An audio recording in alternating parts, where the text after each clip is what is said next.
तो स्वागत है दोस्तों आपका एक बार फिर से मेटावर्स मेगाबाइट्स में। तो आज का जो हमारा टॉपिक है वो है कंस्ट्रक्टर, एक बहुत ही इंपॉर्टेंट टॉपिक है, तो जो कि क्लास 10th 11th 12th सभी के लिए बहुत ज़्यादा ही इंपॉर्टेंट टॉपिक है। तो कॉन्सेप्ट अगर थ्योरेटिकली बात करें तो बहुत सीधा कॉन्सेप्ट है, कोई बहुत ज़्यादा रॉकेट साइंस नहीं है इसमें, बहुत ईजी है। बट अगर इसको हम इम्प्लीमेंटेशन की बात करें, इसमें इम्प्लीमेंटेशन की प्रोग्रामिंग इम्प्लीमेंटेशन की बात करें तो थोड़ा सा लॉजिकल है, ठीक है, क्योंकि इसमें कंस्ट्रक्टर को बनाना, कंस्ट्रक्टर को इम्प्लीमेंट करना, ठीक है, कंस्ट्रक्टर के टाइप को इम्प्लीमेंट करना, तो इम्प्लीमेंट करना तो इजी है, बट जो कंस्ट्रक्टर की कॉलिंग है वो थोड़ा सा डिफिकल्ट है। डिफिकल्ट नहीं है एक्चुअली, क्या है, कन्फ्यूजिंग है। ठीक, कन्फ्यूजिंग इसलिए है क्योंकि कई तरीके से कॉल करना पड़ता है, याद रखना पड़ता है आपको कंस्ट्रक्टर, क्योंकि नॉर्मली क्या होता है, लोग कंस्ट्रक्टर को कॉल करना ही भूल जाते हैं। ठीक है, कंस्ट्रक्टर को कॉल करना ही भूल जाते हैं, कैसे अभी हम देखते हैं इसको। ठीक, तो आप थोड़ा सा ध्यान देके इसको पढ़िएगा, बहुत ही ज़्यादा इंपॉर्टेंट टॉपिक है और क्लास 11th और 12th में, ठीक है, बहुत इंपॉर्टेंट इसलिए है क्योंकि जितने भी क्वेश्चन आते हैं क्लास 11th और 12th के बोर्ड्स में, सब में कंस्ट्रक्टर बनाना ही होता है, आपको कंस्ट्रक्टर कंपलसरी है। ठीक है, कंस्ट्रक्टर बनाना है, क्योंकि बनाना है कंस्ट्रक्टर तो उसके साथ साथ आपको कॉलिंग भी करनी पड़ेगी, क्योंकि 12th में क्वेश्चन की कॉलिंग भी कंस्ट्रक्टर के थ्रू आती है। तो कॉलिंग में ही बेसिकली गलतियां होती हैं, लोग कॉलिंग में ही सबसे ज़्यादा गलतियां करते हैं। ठीक है, तो चलिए स्टार्ट करते हैं, कंस्ट्रक्टर देखते हैं क्या होता है, कैसे काम करता है, किस किस टाइप का कंस्ट्रक्टर होता है। ठीक,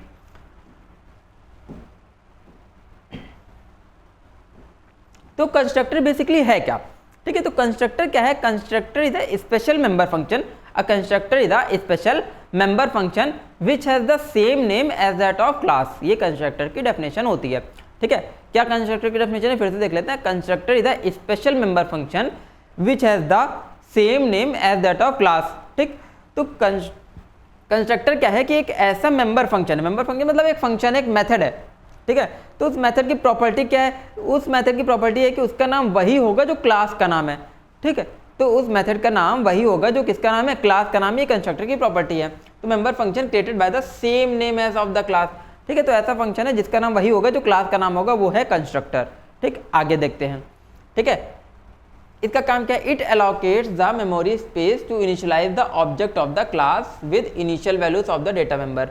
ठीक है, तो हम सिंपल भाषा में अगर बोलें तो कंस्ट्रक्टर इज यूज्ड टू, ठीक, constructor is used to initialise the,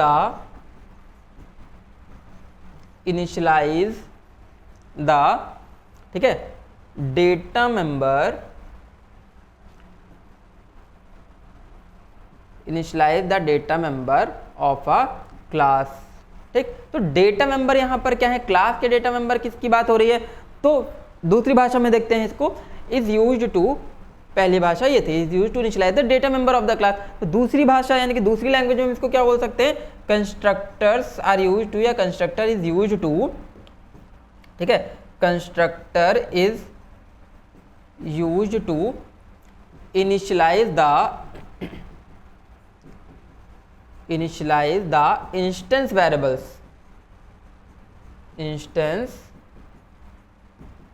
variables of a class, ठीक है, बाय देयर इनिशियल वैल्यूज। ठीक, तो हम इस तरीके से कंस्ट्रक्टर को डिफाइन कर सकते हैं। तो कंस्ट्रक्टर एक ऐसा मेंबर फंक्शन है जिसका नाम वही होता है जो क्लास का नाम है। ठीक, it is created by the same name as that of the class, class के नाम से ही बनाया जाता है। ठीक, दूसरी प्रॉपर्टी इसका क्या है, इसका काम क्या है, बेसिकली काम इसका यह है कि डेटा मेंबर्स को, क्लास के डेटा मेंबर्स को इनिशियलाइज करने का काम करता है। ठीक, अभी हम एग्जांपल में देख लेंगे कैसे काम करता है। ठीक, जितने भी एग्जांपल हैं कंस्ट्रक्टर के, ठीक है, जिस तरीके से हम लोग कंस्ट्रक्टर बनाते हैं, इनिशियलाइज करते हैं, सारे मेथड आज हम देखने वाले। कंस्ट्रक्टर के अंदर कोई भी डाउट आज आपका नहीं बचेगा। ठीक है, तो कंस्ट्रक्टर काम का डेटा मेंबर्स को इनिशियलाइज करना। डेटा मेंबर्स का मतलब क्या होता है, इंस्टेंस वेरिएबल। क्लास के डेटा मेंबर्स का मतलब क्या है, इंस्टेंस वेरिएबल। तो क्लास के अंदर जो इंस्टेंस वेरिएबल हम डिक्लेयर कराते हैं उनको इनिशियलाइज करने का काम करता है कंस्ट्रक्टर। किससे इनिशियलाइज करता है, उनके इनिशियल वैल्यू से इनिशियलाइज करता है। इनिशियल वैल्यू तो हम कोई भी दे सकते हैं, उनके डिफॉल्ट वैल्यू दे सकते हैं, कोई भी वैल्यू से इनिशियलाइज कर सकते हैं। ठीक, तो मेन काम क्या है हमारा, इनिशियलाइजेशन करना। इनिशियलाइज करने का काम क्या है कंस्ट्रक्टर का। ठीक है, तो अभी देखते हैं आगे एग्जांपल में।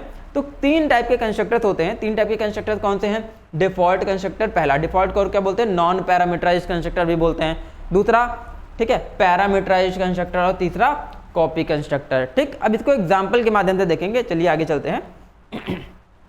ठीक है, तो ये हमारा एक एग्जांपल क्या एग्जांपल है, हमने क्लास बना ली, किस नाम की क्लास बना ली, डेमो नाम की क्लास बना ली। तो क्लास का नाम क्या है, डेमो, ठीक है, डेमो क्लास बना ली। उसके अंदर कुछ वेरिएबल ले लिए, कौन से वेरिएबल ले लिए, इंस्टेंस वेरिएबल। क्या नाम ले लिया इंस्टेंस वेरिएबल का, ए और बी, दोनों किस टाइप के वेरिएबल्स हैं, इंटीजर वेरिएबल्स हैं। तो दो इंटीजर वेरिएबल ले लिए, ए कॉमा बी, ठीक है, इंटीजर वेरिएबल हैं। क्या बोलते हैं, जो वेरिएबल क्लास के तुरंत बाद डिक्लेयर करे जा रहे हैं उनको क्या बोलते हैं, इंस्टेंस वेरिएबल। इंस्टेंस वेरिएबल को ही हम लोग क्या बोलते हैं, ग्लोबल वेरिएबल्स। इंस्टेंस वेरिएबल को ही क्या बोलते हैं हम लोग, ग्लोबल वेरिएबल बोलते हैं। इंस्टेंस वेरिएबल की डेफिनेशन क्या होगी मैं एक बार बता देता हूं, ठीक है, the variables which are declared inside the class but outside the method are known as the instance variable. जो क्लास के तुरंत बाद डिक्लेयर करे जा रहे हैं क्लास के अंदर, बट किसी भी मेथड के बाहर जो डिक्लेयर करे जा रहे हैं उनको हम लोग क्या बोलते हैं, इंस्टेंस वेरिएबल या ग्लोबल वेरिएबल। तो दो इंस्टेंस वेरिएबल ले लिए, ए कॉमा बी, ठीक। फिर हमने एक ऐसा फंक्शन बनाया, क्या एक फंक्शन बना लिया यहाँ पर हमने डेमो नाम का, ठीक है। तो डेमो नाम का फंक्शन बनाया, उसके पहले क्या लगा दिया, सिर्फ पब्लिक लगा दिया। तो अब कंस्ट्रक्टर की दूसरी प्रॉपर्टी सुनिए। एक प्रॉपर्टी हमने सुनी यहाँ पर, क्या प्रॉपर्टी हमने यहाँ पर देखी, a constructor is a special member function which has the same name as that of the class. जिसका नाम वही होता है जो क्लास का नाम होता है। दूसरी प्रॉपर्टी कंस्ट्रक्टर की क्या है, a constructor does not have any return type, ठीक है। दूसरी प्रॉपर्टी यहाँ पर क्या है, दूसरी प्रॉपर्टी है यहाँ पर, अ constructor does not have any return type, जिसका कोई रिटर्न टाइप नहीं होता है, ठीक है, जिसका कोई रिटर्न टाइप नहीं होता है और ना ही वॉइड होता है, नॉट इवन वॉइड, ठीक। Constructor does not have any return type, not even void, ना ही इसका रिटर्न टाइप वॉइड होता है, मतलब इसका रिटर्न टाइप ही एग्जिस्ट नहीं करता। कंस्ट्रक्टर एक ऐसा मेंबर फंक्शन है जिसका कोई रिटर्न टाइप ही एग्जिस्ट नहीं करता, मतलब हमने इसमें क्या करना है, रिटर्न टाइप ही नहीं लगाना है, ठीक है। सिर्फ कंस्ट्रक्टर के पहले एक एक्सेसिफायर यूज होगा। कौन सा एक्सेसिफायर यूज होगा, हमेशा पब्लिक एक्सेसिफायर ही यूज होगा। इसके अलावा ना ही इसका कोई रिटर्न टाइप है, ठीक है, ना ही इसके पहले कोई मॉडिफायर लगता है, ठीक है, ना इसके पहले कोई रिटर्न टाइप लगता है, ना इसके पहले क्या लगता है, मॉडिफायर लगता है, कुछ नहीं लगता। खाली एक एक्सेसिफायर लगा देना कंस्ट्रक्टर के पहले।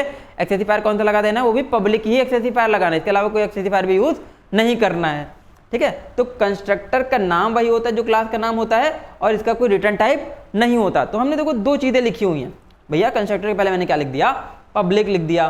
कंस्ट्रक्टर के पहले कौन सा एक्सेसिफायर लगा दिया, पब्लिक, क्योंकि कंस्ट्रक्टर हमेशा पब्लिक ही होता है। क्यों होता है अभी इसका रीजन हम आगे देख लेंगे। तो अभी इतना समझो कि कंस्ट्रक्टर के पहले हमेशा कौन सा एक्सेसिफायर लगेगा, पब्लिक एक्सेसिफायर लगा। और क्लास का नाम जो था डेमो, वही हमने कंस्ट्रक्टर का नाम दे दिया, वही हमने फंक्शन का नाम दे दिया। तो क्लास का नाम जो था वही हमने जब फंक्शन का नाम रख दिया, तो इसीलिए इसको क्या बोल दिया हमने, कंस्ट्रक्टर बोल दिया, क्योंकि ऐसा फंक्शन है जिसका नाम वही है जो क्लास का नाम है। उसके बाद क्या लगा दिए, पैरेंथेसिस। क्या लगा दिए, पैरेंथेसिस। अब यहाँ पर पैरेंथेसिस पे हम लोग थोड़ा सा ध्यान देंगे। पैरेंथेसिस कैसे हैं, एम्प्टी पैरेंथेसिस हैं। कैसे पैरेंथेसिस हैं, एम्प्टी, यानी कि खाली पैरेंथेसिस हैं। तो जब भी एम्प्टी पैरेंथेसिस हम यहाँ पे छोड़ते हैं तो उसको हम लोग क्या बोलते हैं, डिफॉल्ट कंस्ट्रक्टर।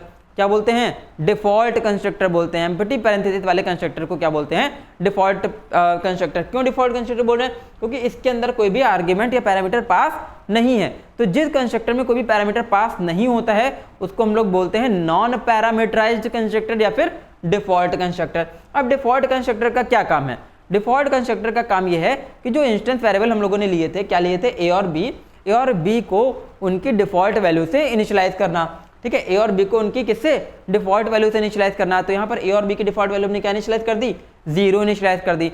हम लोग कुछ भी इनिशियलाइज कर सकते हैं, 0 1 2 3 4 5 6 कुछ भी, ठीक है।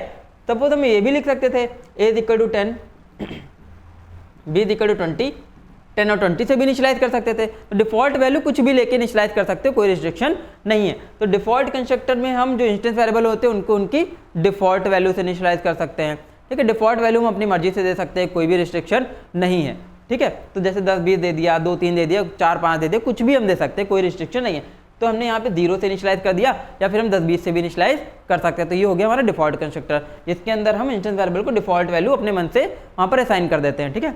अगला कंस्ट्रक्टर हमारा है पैरामीटराइज्ड कंस्ट्रक्टर। कौन सा है, पैरामीटराइज्ड कंस्ट्रक्टर। तो जिस कंस्ट्रक्टर में हम पैरामीटर्स पास करते हैं उसको क्या बोलते हैं, पैरामीटराइज्ड कंस्ट्रक्टर, ठीक। क्लास का नाम यहाँ पर भी रहेगा, यानी कि फंक्शन का नाम तो वही रहेगा जो क्लास का नाम है। फंक्शन का नाम क्या रहेगा, जो कि हमारा क्लास का नाम है। तो क्लास का नाम क्या था, डेमो, तो फंक्शन का नाम भी क्या हो गया, डेमो, ठीक। उसके पहले कौन सी चीज लगानी है, सिर्फ एक्सेसिफायर लगाना है। वो कौन सा एक्सेसिफायर होने वाला है, सिर्फ पब्लिक एक्सेसिफायर ही होगा, इसके अलावा कोई एक्सेसिफायर यूज नहीं होगा। तो पब्लिक डेमो तो सेम लिख दिया, बट उसके अंदर हमने आर्ग्यूमेंट पास कर दिए। क्या पास कर दिए? आर्ग्यूमेंट पास कर दी, इसलिए हम उसको क्या बोलेंगे? Parameterised constructor. क्या बोलेंगे? पैरामीटराइज्ड कंस्ट्रक्टर बोलेंगे। ठीक है, दूसरी चीज, अब हमने क्या किया इसमें, अब देखो दो आर्गुमेंट ले लिए, यहाँ पर क्या ले लिए? ए और बी, ए और बी आर्गुमेंट ले लिए दो। जब ए और बी दोनों आर्गुमेंट ले लेंगे तो क्या होगा यहाँ पर, तो ए की वैल्यू दिस डॉट ए में आ गई, बी की वैल्यू दिस डॉट बी में आ गई। ठीक, तो इसका मतलब क्या है? ठीक है, इसका मतलब ये है कि जो दिस कीवर्ड है यहाँ पर, वो किसको, एक मैंने वीडियो भी बना रखा है दिस कीवर्ड न्यू कीवर्ड का, आप वो जाके देख लोगे तो दिस आपको क्लियर हो जाएगा। तो दिस यहाँ पर किसको रिप्रेजेंट करता है? इंस्टेंस वेरिएबल्स को, इंस्टेंस वेरिएबल को। जो सिर्फ ए लिखा है वो किसको रिप्रेजेंट करता है? इन आर्ग्यूमेंट वाले वेरिएबल को। किसको रिप्रेजेंट करता है? सिर्फ आर्ग्यूमेंट वाले वेरिएबल को। तो ये है आर्ग्यूमेंट वाला वेरिएबल, ये भी है आर्ग्यूमेंट वाला वेरिएबल। तो जो आर्ग्यूमेंट वाले वेरिएबल की वैल्यू है वो किस में कॉपी हो जाएगी? दिस डॉट ए में कॉपी हो जाएगी, मतलब इंस्टेंस वाले ए में कॉपी हो जाएगी। ठीक, जो आर्ग्यूमेंट वाले बी की वैल्यू है वो किस में कॉपी हो जाएगी? इंस्टेंस वाले बी में कॉपी हो जाएगी। मतलब जो इंस्टेंस वाले ए और बी के अंदर वैल्यू आ रही है वो कहाँ से आ रही है? आर्ग्यूमेंट वाले ए और बी से वैल्यू आ रही है। ठीक है, तो यानी कि जो ए और बी इंस्टेंस वेरिएबल में वैल्यू आ रही है वो हमको कहाँ से मिल रही है? आर्गुमेंट से मिल रही है। डिफॉल्ट कंस्ट्रक्टर में वो वैल्यू कहाँ से मिल रही थी? बाय डिफॉल्ट हम वहाँ पे इनिशियलाइज कर रहे थे। पैरामीटराइज्ड कंस्ट्रक्टर में वैल्यू कहाँ से मिल रही है? पैरामीटर से मिल रही है। ठीक है, इतना क्लियर हुआ। अब आते हैं कॉपी कंस्ट्रक्टर पे। कॉपी कंस्ट्रक्टर क्या होता है?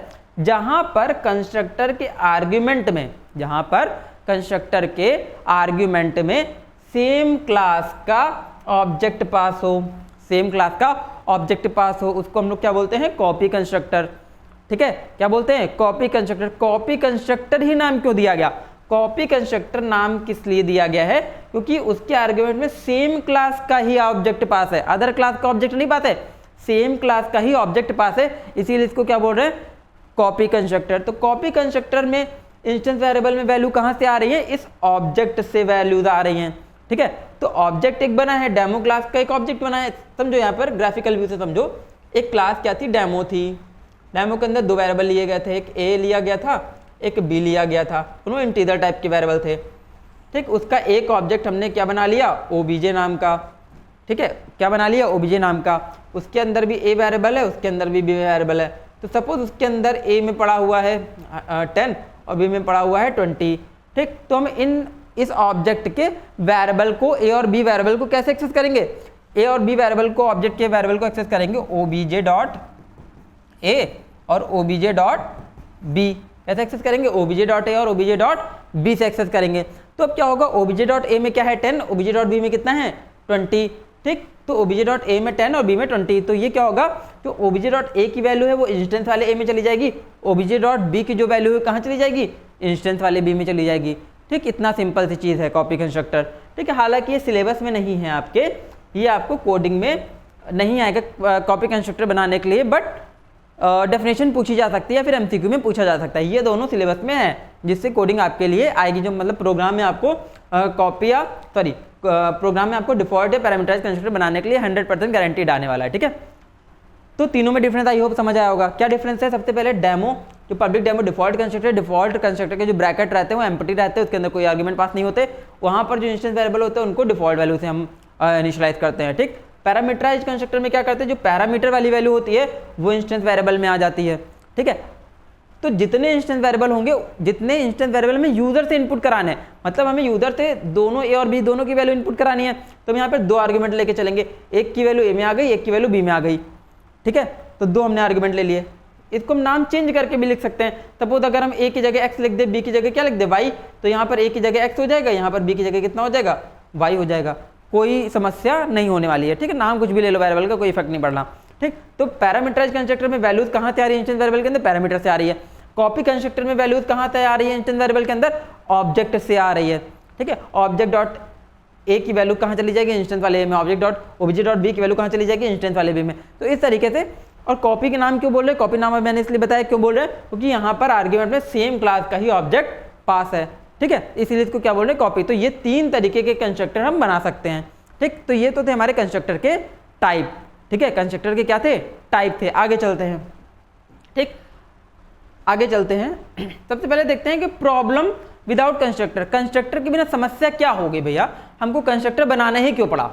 ठीक है, बिना कंस्ट्रक्टर के क्या काम नहीं चल रहा था? काम तो चल रहा था। ठीक है, और अगर कंस्ट्रक्टर नहीं भी बनाते हैं, ठीक है, ये चीज़ याद रखना, बहुत इंपॉर्टेंट पॉइंट है। अगर कंस्ट्रक्टर, ये इंपॉर्टेंट क्वेश्चन भी आता है, इसका 1 मार्क्स का क्वेश्चन भी आ सकता है, ठीक। अगर कंस्ट्रक्टर नहीं भी बनाते हैं तो जावा का जो कंपाइलर है, जावा का जो मैकेनिज्म है, बाय डिफॉल्ट कंस्ट्रक्टर बना देता है, ठीक है। बाय डिफॉल्ट कंस्ट्रक्टर को कॉल कर लेता है, नहीं भी बनाया तब भी वो डिफॉल्ट कंस्ट्रक्टर बना के कॉल कर लेगा, ठीक है। कॉल कर लेगा मतलब क्या है, जितने भी डेटा मेंबर हमने इंस्टेंस वेरिएबल में ले रखे हैं, इंस्टेंस वेरिएबल में जितने भी वेरिएबल हमने ले रखे हैं, अगर बाय डिफॉल्ट जावा का कंपाइलर डिफॉल्ट कंस्ट्रक्टर कॉल करता है तो इनकी डिफॉल्ट वैल्यू से इनिशियलाइज कर देता है। हर एक डेटा टाइप की डिफॉल्ट वैल्यू होती है, हर एक डेटा टाइप की डिफॉल्ट वैल्यू होती है। जैसे इंटीजर की डिफॉल्ट वैल्यू होती है 0, फ्लोट की डिफॉल्ट वैल्यू होती है 0.0f, ठीक। डबल की डिफॉल्ट वैल्यू होती है 0.0, स्ट्रिंग की डिफॉल्ट वैल्यू होती है नल, यानी कि double inverted comma open close. तो इस तरीके से जितने भी आर्गुमेंट में यहाँ पे हमने इंस्टेंस वेरिएबल ले रखे होंगे, सबको उनकी डिफॉल्ट वैल्यू से इनिशियलाइज कर देगा। कब कर देगा, अगर हमने कोई भी कंस्ट्रक्टर नहीं बना रखा है तो default constructor by default call होगा और जितने भी डेटा मेंबर ले रखे हैं उनको उनके डिफॉल्ट वैल्यू से इनिशियलाइज कर देगा, ठीक है। डिफॉल्ट वैल्यू क्या होती है, हर एक डेटा टाइप की अपनी एक डिफॉल्ट वैल्यू होती है, ठीक। जैसे डबल की 0.0, फ्लोट की 0.0f, इंटीजर के जितने भी होते हैं उसमें 0 होती है, कैरेक्टर की नल होती है, स्ट्रिंग की नल होती है, ठीक है, बूलियन की फॉल्स होती है, सारी डिफॉल्ट वैल्यूज हैं, ठीक है। आगे चलते हैं। तो कंस्ट्रक्टर के बिना समस्या क्या आ रही थी, देखो मैंने कोई यहाँ पर कंस्ट्रक्टर नहीं बना रखा है, कंस्ट्रक्टर बना नहीं रखा है, तो कंस्ट्रक्टर नहीं बना रखा है, ठीक। तो मैंने बताया अगर कंस्ट्रक्टर नहीं भी बनाया तो भी जावा का कंपाइलर क्या कर लेगा, जावा का मैकेनिज्म एक डिफॉल्ट कंस्ट्रक्टर कॉल कर लेगा। तो डिफॉल्ट कंस्ट्रक्टर जब कॉल करेगा तो ए और बी को इनिशियलाइज कर देगा, किससे, 0 से इनिशियलाइज कर देगा, क्योंकि ए इंटीजर टाइप का है और बी इंटीजर टाइप का है। इंटीजर की डिफॉल्ट वैल्यू कितनी होती है, 0 होती है, तो ए और बी को 0 से इनिशियलाइज कर देगा, ठीक। तो अब सपोज हमने क्या किया, एक डिवाइड फंक्शन बना लिया, क्या बना लिया, डिवाइड फंक्शन, जिसमें हम ए को बी से डिवाइड कर रहे हैं, ए को बी से क्या कर रहे हैं, डिवाइड कर रहे हैं, ठीक। तो जब ए को बी से डिवाइड करेंगे तो हमने कोई वैल्यू तो अभी दी ही नहीं, हमने इनपुट कराने के लिए तो कोई फंक्शन ही नहीं बना यहाँ पर, ना ही हमने कंस्ट्रक्टर बना रखा है जहाँ पे हम डिफॉल्ट या पैरामीटराइज्ड वैल्यू दे देते यूजर के थ्रू, ठीक है, या फिर बाय डिफॉल्ट वैल्यू दे देते, नहीं बना रखा। तो जावा के मैकेनिज्म ने अपने आप क्या किया, जेवीएम ने अपने आप क्या किया, उसको डिफॉल्ट कंस्ट्रक्टर कॉल कर लिया। डिफॉल्ट कंस्ट्रक्टर कॉल करने के बाद ए और बी की वैल्यू बाय डिफॉल्ट 0 स्टोर हो गई। क्यों 0 स्टोर हो गई, क्योंकि इंटीजर की बाय डिफॉल्ट वैल्यू क्या होती है, 0 होती है। तो अब अगर डिवाइड फंक्शन कॉल होगा, डिवाइड फंक्शन क्या कॉल हो गया, a डिवाइड बाई बी से, यानी कि 0 डिवाइडेड बाई 0 कॉल हो गया, ठीक है। डिवाइड फंक्शन कॉल हुआ किससे, तो a और b की वैल्यू तो 0 थी, तो 0 डिवाइडेड बाई 0। अब जानते हो कंप्यूटर में जब भी किसी नंबर को 0 से डिवाइड करते हैं तो एरर आती है, कौन सी एरर आती है, डिवाइडेड बाय 0 एरर आती है, यानी कि अरिथमेटिक एक्सेप्शन जनरेट होती है, ठीक है। तो यहाँ पे हमने तो कुछ किया ही नहीं, ठीक है, हमने तो कुछ किया ही नहीं, कंस्ट्रक्टर तो बनाया ही नहीं, ना ही वैल्यू इनपुट दी। तो अगर वैल्यू नहीं भी इनपुट देते हैं तो हम कंस्ट्रक्टर देख के हम इस एरर को रोक सकते थे, इस एरर को दूर कर सकते थे, ठीक है। लेकिन हमने कंस्ट्रक्टर नहीं बनाया तो डिफॉल्ट वैल्यू इनिशियलाइज, अगर हमने डिवाइड फंक्शन कॉल कर दिया, अगर डिवाइड फंक्शन हमने कॉल कर दिया, अब क्योंकि वेरिएबल्स के अंदर तो कोई वैल्यू एग्जिस्ट नहीं कर रही है डिफॉल्ट वैल्यू के अलावा, तो जैसे ही डिवाइड होगा ए को बी से डिवाइड करेंगे, 0 डिवाइड बाई 0 बनेगा, डिवाइड बाई 0 एरर जनरेट हो जाएगी, अरिथमेटिक एक्सेप्शन जनरेट हो जाएगी। कौन सी एरर आ गई, रन टाइम एक्सेप्शन यहाँ पर जनरेट होगी, प्रोग्राम हमारा एबनॉर्मली टर्मिनेट हो गया। बात आई समझ में, ठीक। और यहाँ पर ए और बी की वैल्यू भी प्रिंट कराएंगे तो भी क्या प्रिंट करेगा, 0 तो इसमें तो कोई समस्या नहीं है। बट कोई कैलकुलेट करने में, कोई भी कैलकुलेशन परफॉर्म करने में एरर वहाँ पर पॉसिबल होती है अगर हम किसी वेरिएबल की डिफॉल्ट वैल्यू जनरेट नहीं कर रहे हैं, कंस्ट्रक्टर नहीं बना रहे हैं, तो ये प्रॉब्लम आ सकती है, ठीक। इसी की जगह अगर हमने कंस्ट्रक्टर बनाया होता, ए और बी की वैल्यू हमने दे दी होती, क्या कोई भी वैल्यू 0 छोड़कर कोई भी और वैल्यू दे दी होती डिफॉल्ट कंस्ट्रक्टर में, जैसे कि अभी हमने यहाँ पर डिफॉल्ट वैल्यू दे रखी थी 10 20, या हम ए की वैल्यू, ठीक है, ए की वैल्यू हमने क्या दे देती, अगर हम ए की वैल्यू 1 1 भी दे देते, ठीक है, 1 1 भी दे देते तो वहाँ पर डिवाइड करने पे एरर जनरेट ना होती। तो यहाँ पर क्या होता है, ये तो सिर्फ एक एग्जाम्पल, हम कई तरीके से इस एरर्स को, जो कैलकुलेशन एरर्स है उनको अवॉइड कर सकते हैं, किसके थ्रू, कंस्ट्रक्टर के थ्रू, ठीक है। अगर हमने वेरिएबल में कोई वैल्यू यूजर से इनपुट नहीं भी कराई है तो कैलकुलेशन में कभी भी कोई एरर नहीं आने वाली है, ठीक है। कभी भी एम्प्टी डेटा सेट प्रिंट नहीं होगा, ठीक। जैसे हम अगर प्रिंट कराने चले और बी को, तो वहाँ पे क्या प्रिंट हो रहा था, 0 0। स्ट्रिंग को प्रिंट कराएंगे तो कुछ प्रिंट ही नहीं होगा क्योंकि वहाँ पे नल स्टोर होता है। तो इस तरीके से ब्लैंक वैल्यू प्रिंट नहीं होंगी कभी, ठीक है, और एम्प्टी वैल्यूज का या फिर 0 का कभी कैलकुलेशन नहीं होगा। तो इस तरीके से कई सारी एरर को हम अवॉइड कर सकते हैं कंस्ट्रक्टर बना के, ठीक। चलते हैं आगे, ठीक है। तो इस तरीके से प्रॉब्लम्स आ सकती हैं कंस्ट्रक्टर ना बनाने से, इसीलिए कंस्ट्रक्टर बनाना क्या होता है, नेसेसरी होता है किसी भी प्रोग्राम में, ठीक। क्लियर हुआ।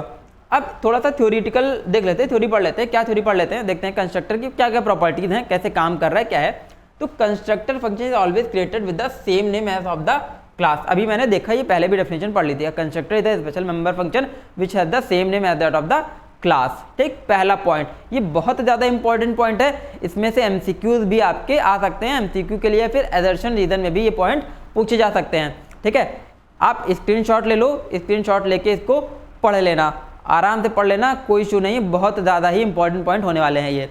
ठीक, constructor is always declared and defined using the public access specifier. अभी मैंने बताया था कंस्ट्रक्टर के पहले एकमात्र एक्सेसिफायर लगता है जिसका नाम क्या है, पब्लिक एक्सेसिफायर। पब्लिक के अलावा कोई भी एक्सेसिफायर यहाँ पर नहीं लगेगा।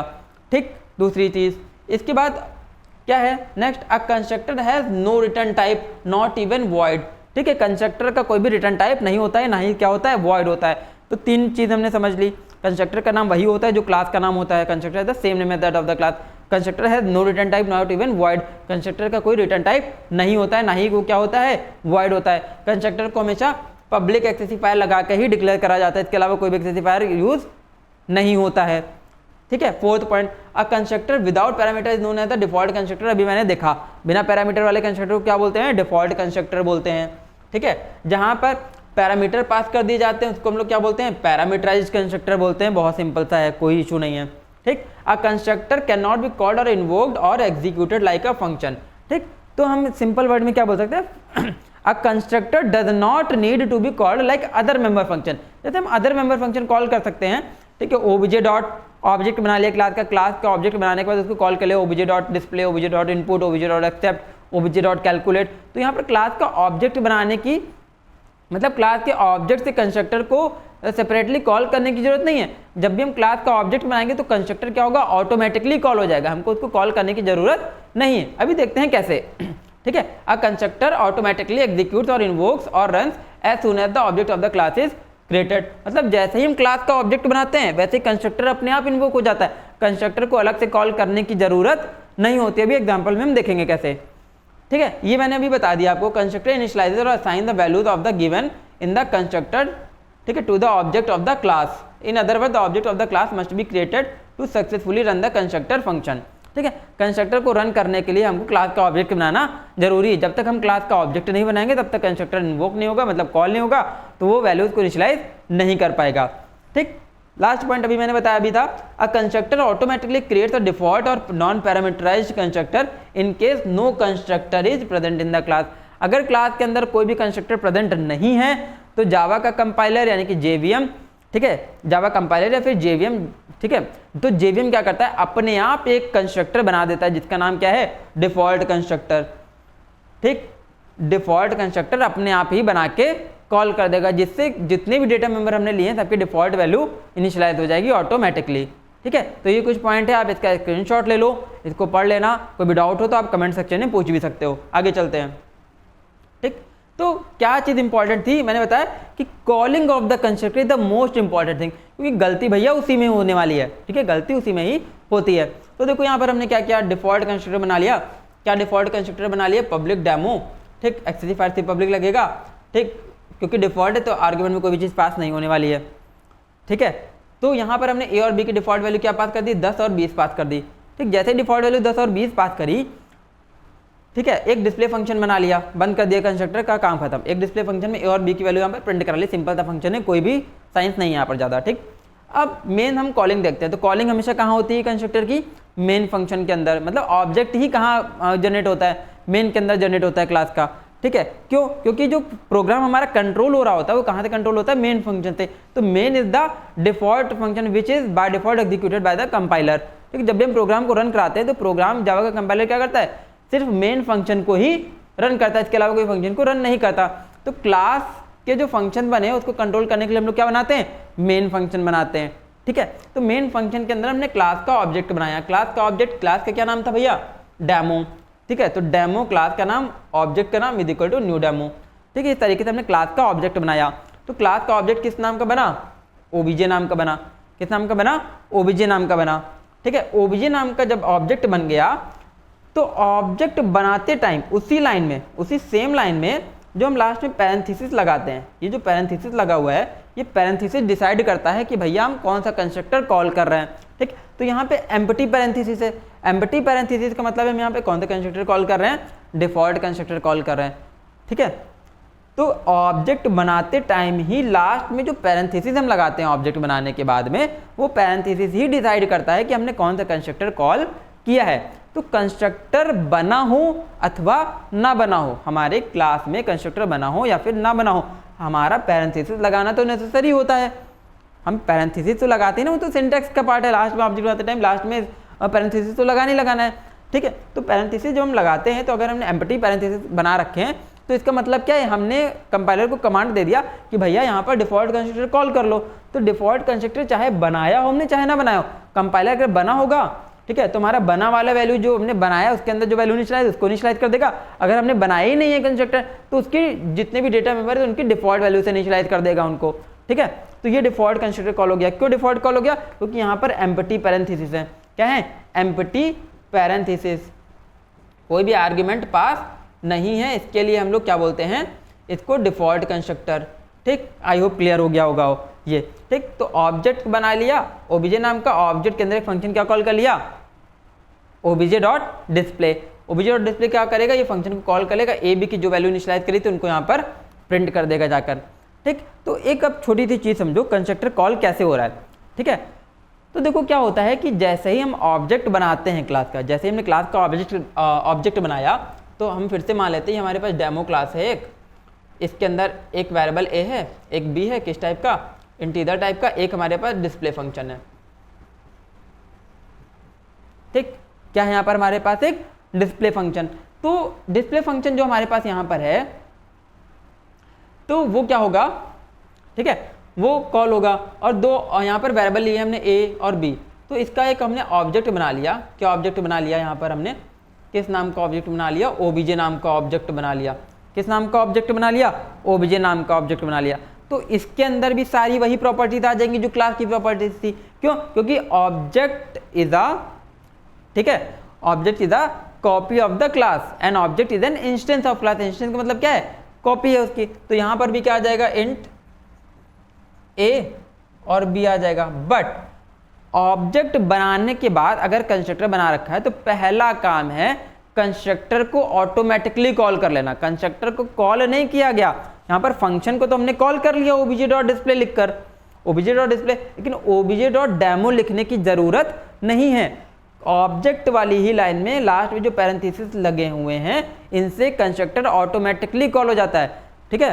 तो a constructor does not to be called like other member function, it automatically called or invoked, it automatically call or invoked when the object of the class is created। जैसे ही क्लास का ऑब्जेक्ट बनाया गया, वो constructor अपने आप call हो गया। कैसे कॉल हो गया, उसके लास्ट में पैरेंथेसिस के थ्रू कॉल हो गया, ठीक है। पैरेंथेसिस ही यहाँ पर बताते हैं कि कौन से टाइप का कंस्ट्रक्टर कॉल हुआ है। अगर एम्प्टी पैरेंथेसिस है तो डिफॉल्ट कंस्ट्रक्टर कॉल हुआ है। अभी आगे देखेंगे कि पैरामीटर अगर पास करते हैं तो कैसे पास करते हैं, ठीक है। तो कंस्ट्रक्टर का काम क्या है, जैसे ही ऑब्जेक्ट बनाएगा कंस्ट्रक्टर, जैसे ही ऑब्जेक्ट क्रिएट करेगा, ऑब्जेक्ट क्रिएट करने के ठीक बाद सबसे पहला काम है जो वेरिएबल की वैल्यू दी गई है कंस्ट्रक्टर के अंदर उसको इनिशियलाइज कर देगा। तो सबसे पहले ऑब्जेक्ट बनाया, ए वेरिएबल बनाया, उसके अंदर वैल्यू डाल दी 10, फिर ऑब्जेक्ट बनाया, ऑब्जेक्ट तो बन ही गया, एक की वैल्यू डाल दी 10, तुरंत ही बी की वैल्यू डाल दी कितनी, 20, ठीक, और उसके अंदर फंक्शन बना दिया, ठीक है। तो कंस्ट्रक्टर का सबसे पहला काम ही है, ऑब्जेक्ट बनाने के ठीक बाद सबसे पहले वेरिएबल को इनिशियलाइज करता है, इंस्टेंस वेरिएबल को इनिशियलाइज करता है, उसके बाद आगे का कोई काम परफॉर्म करता है। तो ऑब्जेक्ट बनने के साथ ही वेरिएबल इनिशियलाइज हो गए। अब उसके बाद चाहे हम फंक्शन कॉल करें चाहे ना करें, ऑब्जेक्ट के जो मतलब इंस्टेंस वेरिएबल थे उनके अंदर वैल्यूज एग्जिस्ट कर जाएगी, वहाँ पर वैल्यूज पहले से ही वहाँ पर स्टोर हो जाएगी। अब अगर हम कॉल करते हैं ओबीजे डॉट डिस्प्ले, तो यहाँ पर क्या प्रिंट हो जाएगा, value of a is equal to 10 और value of b is equal to 20, ठीक है। तो किसी भी फंक्शन कॉल करने के ठीक पहले वो क्या करेगा, जैसे ऑब्जेक्ट बनेगा सबसे पहले वो वैल्यूज को इनिशियलाइज कर देगा, उसके बाद कोई काम करेगा, ठीक। तो ये तो था हमारा डिफॉल्ट कंस्ट्रक्टर, उसकी कॉलिंग याद रखना कैसे हो रही है, ठीक है। ऑब्जेक्ट बनाते टाइम एम्प्टी पैरेंथेसिस को कॉल कर लेगा डिफॉल्ट कंस्ट्रक्टर को। आगे चलते हैं, ये थी कॉलिंग हमारी पैरामीटराइज्ड कंस्ट्रक्टर की। पैरामीटराइज्ड कंस्ट्रक्टर में हमने क्या कर रखा है कि हमने दो वेरिएबल ले लिए, int x comma int y argument में, ठीक है। तो जिस कंस्ट्रक्टर में आर्ग्यूमेंट पास होते, पैरामीटर पास होते, उसको पैरामीटराइज्ड कंस्ट्रक्टर बोल दिया, ठीक। एक्स की वैल्यू ए में आ गई और बी की वाई की वैल्यू बी में आ गई, एक्स की वैल्यू ए में आ गई, एक्स की वैल्यू उठ के ए में स्टोर हो गई, वाई की वैल्यू कहाँ स्टोर हो गई, बी में स्टोर हो गई। ठीक, अब डायरेक्टली आते सेम फंक्शन डिस्प्ले बना ली, इसमें कोई देखने की बात नहीं है, नीचे आ जाते हैं डायरेक्टली। ठीक है, नीचे डायरेक्टली आ गए तो हमने एक ऑब्जेक्ट बना रखा है फिर से डेमो ओबीजे, डेमो ओबीजे नाम का ऑब्जेक्ट बना रखा है। बट अब इस बार हमने जो एम्प्टी पैरेंथेसिस थे पिछले वाले कॉलिंग में, यहाँ पर हमने पैरेंथेसिस में 2 वैल्यू पास कर रखी हैं। ठीक, एक चीज़ अभी ध्यान दोगे, 2 वैल्यू पास कर रखी है, एक 10 है, 20, दोनों किस टाइप की वैल्यू थे, इंटीजर टाइप की वैल्यू थे। क्योंकि जो हमने पैरामीटराइज कंस्ट्रक्टर बनाया है उसमें 2 आर्ग्यूमेंट जो हमने लिए हैं, 2 पैरामीटर हमने डिक्लेयर करे हैं, वो दोनों किस टाइप के वैल्यूज हैं, इंटीजर वेरिएबल्स हैं, इंटीजर वैल्यूज हैं। तो कॉलिंग के टाइम पे भी जो यहाँ पर पास करोगे वो क्या होना चाहिए, इंटीजर वेरिएबल ही या फिर इंटीजर वैल्यूज ही होनी चाहिए। ठीक, तो अब क्या होगा, ये जो 10 है वो कहाँ चला जाएगा, x के अंदर स्टोर हो जाएगा, ये जो 20 है वो कहाँ स्टोर हो जाएगा, y के अंदर स्टोर हो जाएगा। तो जो x की वैल्यू वो कहाँ गई, a में, तो a में इन शॉर्ट क्या आ गया 10 और b में कितना आ गया 20। ठीक है, तो इस तरीके से यहाँ पर पैरामीटर्स के थ्रू यहाँ पर आर्ग्यूमेंट में वैल्यू आई, पैरामीटर्स में वैल्यू कहाँ चली गई, पैरामीटर से वैल्यू चली गई इंस्टेंस वेरिएबल के अंदर। तो इस तरीके से पैरामीटर के थ्रू इंस्टेंस वेरिएबल के अंदर वैल्यू पैरामीटराइज कंस्ट्रक्टर के अंदर स्टोर होती है। तो कॉलिंग याद रखोगे तो सबसे पहले जब भी ऑब्जेक्ट बनाओगे किसी भी क्लास का किसी भी प्रोग्राम के अंदर, तो सबसे पहले एनालाइज करोगे, क्या एनालाइज करोगे कि भैया कंस्ट्रक्टर कौन सा बना है। कंस्ट्रक्टर अगर बना है डिफॉल्ट कंस्ट्रक्टर तो कुछ इस तरीके से कॉल कर लोगे, एम्प्टी ब्रेसेस रख दोगे। अगर बना है हमारे पास पैरामीटराइज्ड कंस्ट्रक्टर, क्या बना है अगर पैरामीटराइज्ड कंस्ट्रक्टर, तो पैरामीटराइज्ड कंस्ट्रक्टर में पैरामीटर पास करोगे, और पैरामीटर भी कौन से पास करोगे, जो कंस्ट्रक्टर पैरामीटराइज्ड कंस्ट्रक्टर के अंदर जिस सीक्वेंस में जौन से वेरिएबल दिए गए हैं।